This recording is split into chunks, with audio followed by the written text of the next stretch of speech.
Okay, so Disney World is changing all the time, and sometimes those changes are to bring incredible new rides and restaurants to the parks, but sometimes it's because Disney pushed things a little too far.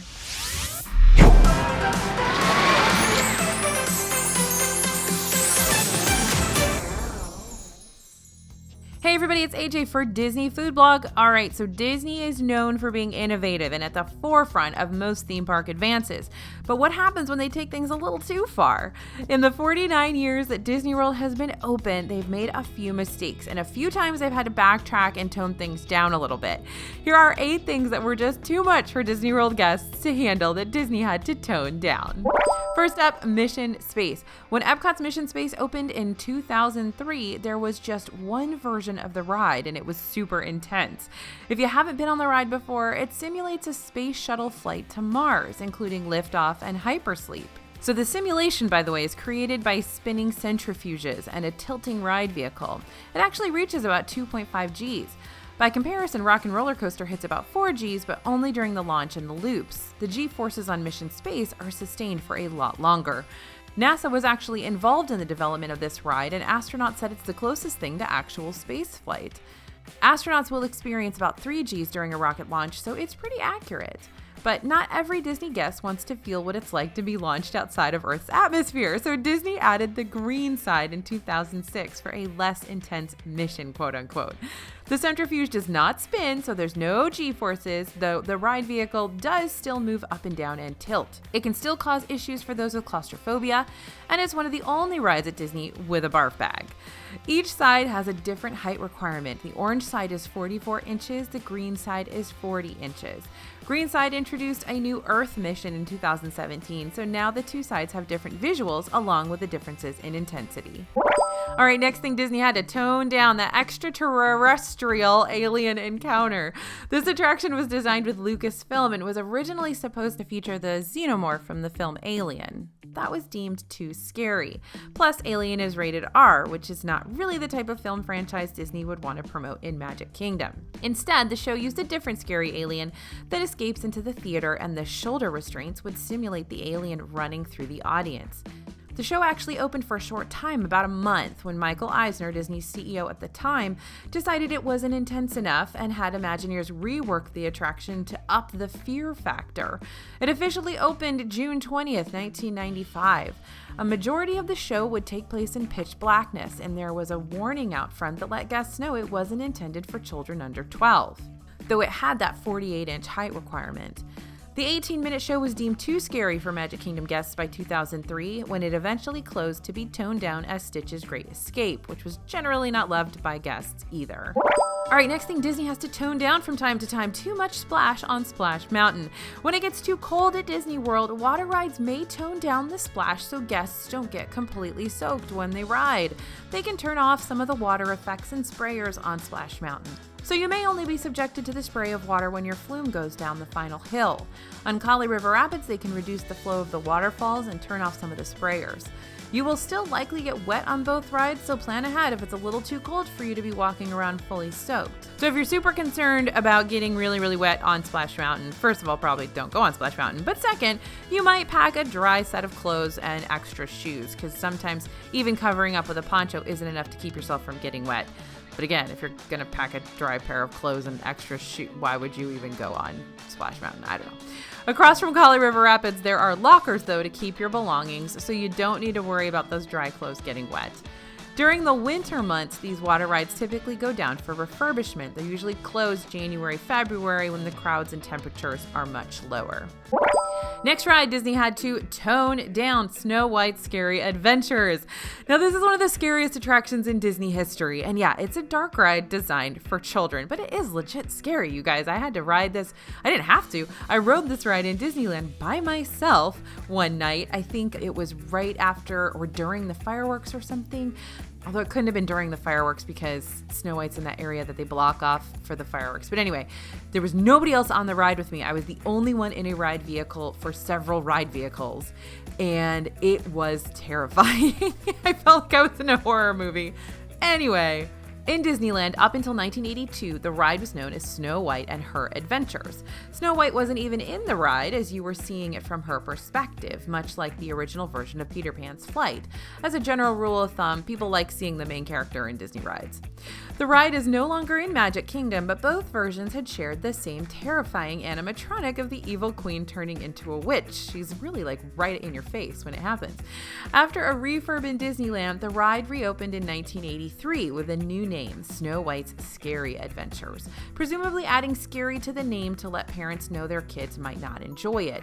Seriously, this ride is the stuff of nightmares for more than just a few of our DFB team members. So Snow White's Adventures also existed in Magic Kingdom until 2012. The East Coast version also went under a bit of a refurb because the original version that ran until 94 was, unsurprisingly, also terrifying. The refurb changed the ride, ending from the witch cackling in your ear to a much more pleasant reunion of Snow White and her prince. But the Disney World version closed to make way for New Fantasyland and Princess Fairy Tale Hall. The Disneyland version is having another big refurb right now, and a new scene is being added to give the ride a happy ending sequence. Snow White is reunited with her animal friends, and a shimmering castle is seen in the distance, quote unquote. So Disney's still working to make Snow White's Scary Adventures a little less scary. All right, let's talk about menus. Skipper Canteen, and this is true of several restaurants, by the way, but we're going to focus on Skipper Canteen. At most Disney restaurants, you will find primarily safe, quote-unquote, standard dishes, but a few restaurants have had some more exotic eats, though they don't often stay on the menu for too long. In fact, I kind of have the mindset that if I see really interesting, unique options on a Disney menu, I kind of keep an eye on them to see when they actually go away because people aren't ordering them, which is too bad because a lot of them are really, really good. Anyway, Skipper Canteen opened in Magic Kingdom in 2015 with a more adventurous menu than any other restaurant in the park. African, Asian, South American inspired dishes with exotic sauces and vegetables are on the menu. Some things like the shrimp shumai and the hearty hard char siu pork chop have stayed on the menu, yay. Others like Skip's mac and cheese, an Egyptian inspired mac and cheese dish, have gone. It was made of spiced ground beef, corkscrew pasta, and bechamel sauce. It was creamy and rich, a unique spice combination that we really liked, but it seems that it may have been a little too exotic of a combo for most guests, including probably a lot of the kids that were ordering it, to stick around. If you do want something outside of the norm for theme park food, you can still get a whole fish at Skipper Canteen and at Tiffin's in Animal Kingdom, even if the menus have been toned down a bit. And we've got a lot of other videos that sort of talk about several of the African-inspired and Indian-inspired restaurants on property that will give you some slightly more exotic options. Next thing they had to tone down in Disney World, those space names at Docking Bay 7. Less than 2 months after Galaxy's Edge East opened, the Disney World version of Star Wars Land, the menu at the land's quick service location, Docking Bay 7, was completely reworked. Well, not the menu items themselves, just the names. The names were originally all Star Wars themed, but not necessarily things people know from the films. So fans may recognize the names of planets featured in the films, but as for the actual dishes, well, nobody knows what Andorian Tip Yip is. Are we eating Ewoks, or did the Ewoks cook it? Tip Yip actually means chicken. Kadu ribs are pork ribs, and Yob shrimp are just regular shrimp.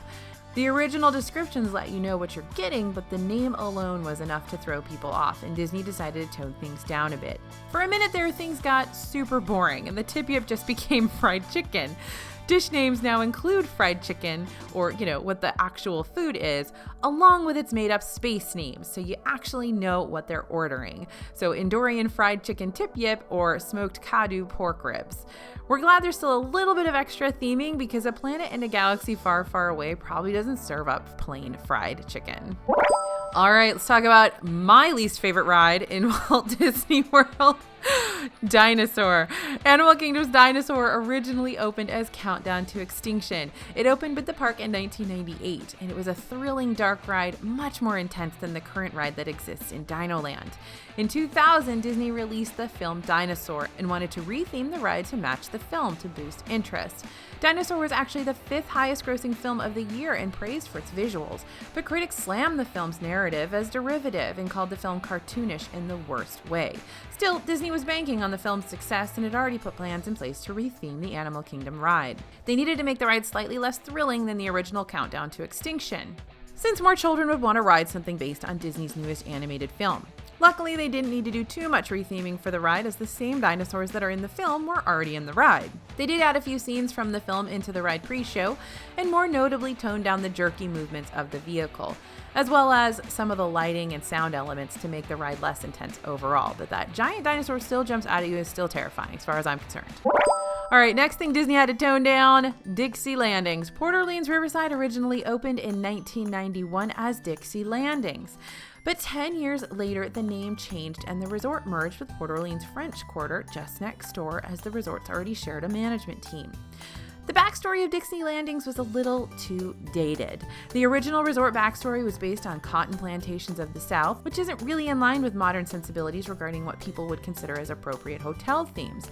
Instead of creating a completely new design and story for the resort, they dropped the plantation aspect and changed the name to join it with the neighboring Port Orleans French Quarter Resort. The resort is still Southern themed, just a lot less controversial, and since the major change was swapping out a few signs and reprinting some maps, it was a relatively easy fix for Disney. So there are a few times that Disney had to tone some things down to change some things that guests weren't quite comfortable with or weren't quite ready for. Because remember, Disney's trying new stuff all the time. It doesn't always work. So if it doesn't, they try to make some changes to make sure you guys are happier. Thanks for listening, everybody, and thanks for watching. Please subscribe to the channel if you're not already. We put out several videos each week, and we can't wait to share more Disney with you. As always, this is AJ for Disney Food Blog, and we'll see you real soon.